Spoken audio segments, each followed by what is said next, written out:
Alright, so we got all this planted right here. It's about 13.5 rows. Took about 45 minutes, not too bad.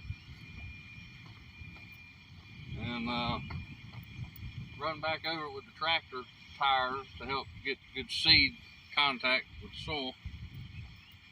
And there's still some moisture here. We got like 1/10 of an inch of rain yesterday. I was hoping for like about a quarter, but you know, get what we can get. We'll take what we can get. I know some of you may get tired of me just planting corn and all, but I enjoy it. My grandpa was a farmer who lived here. My other grandfather was a chicken farmer. So I'm doing both, chicken farming, hobby farming, and I do enjoy it.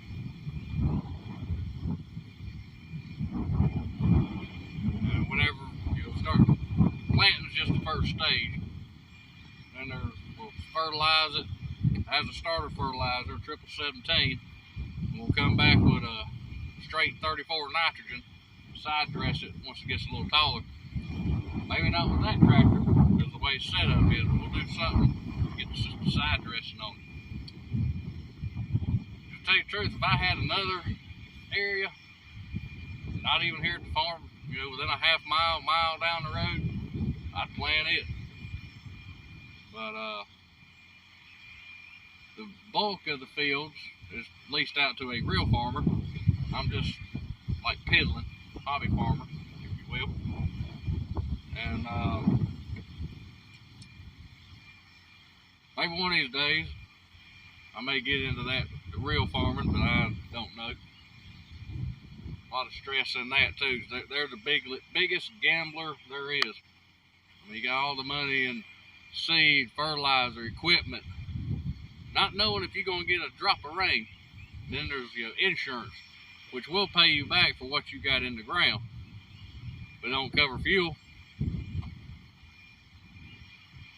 So anyway, trying to figure out what I'm going to do with this Italian ryegrass. Let me spin you around here. This stuff is immune to Roundup. We tried spraying it before we planted it. Did not work. It's immune to it. And some of it's starting to get to we're starting to get close to going to seed.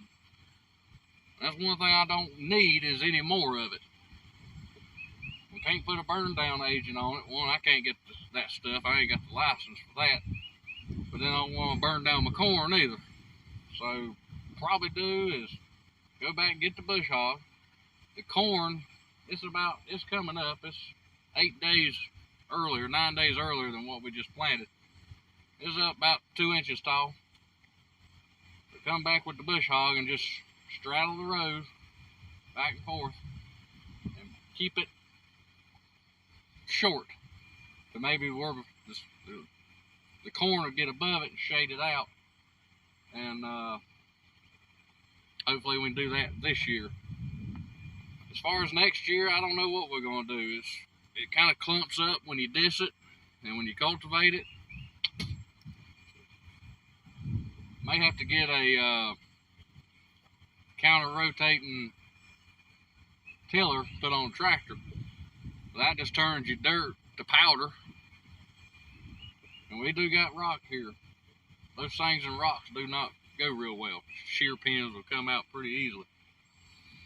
So if you got one of those tow behind tractor type PTO driven tillers, comment down below. I'd be interested to see if they got how yours work.